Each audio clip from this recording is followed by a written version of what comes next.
I-check nyo ito sa inyong mga settings ng inyong cellphone. Baka may features na ganito ang inyong cellphone. Magagamit nyo ito dahil kapag ito ay naka-turn on, ay tiyak na hindi magagamit ng iba ang inyong SIM card. Dahil bago pa man nila magamit ang inyong SIM card, ay hihingi ito ng PIN na kung saan kayo ang nag-set nito. Maganda ito kapag nawala yung ating SIM card ay hindi magagamit ng iba yung ating SIM card. Dahil hihingi ito ng PIN para magamit ang data na kung saan kapag nakuha yung ating SIM card ay pwede nilang ma-hack yung ating mga account dahil nasa kanila na yung ating SIM.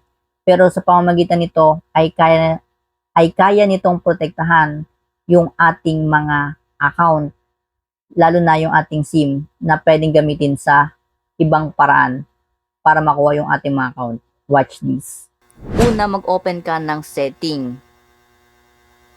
Sa inyong settings ay hanapin nyo lang dito itong security and privacy.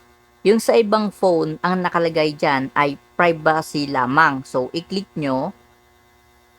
Pagkatapos, ay hanapin nyo lang dito itong more security settings. Yung sa iba nakalagay dyan ay settings lamang.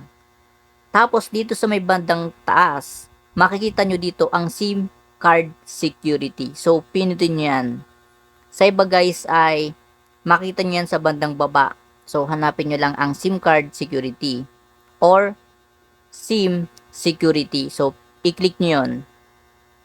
Ngayon, kailangan nyo itong i-turn on. Ayan. Tapos, magseset na kayo dito ng inyong PIN. So, halimbawa sa akin ay maglalagay ako ng PIN. So, ngayon, pinapaset up ako ng PIN. So, ilalagay ko. Pag nakapag-set na kayo ng inyong PIN, ay i-okay nyo.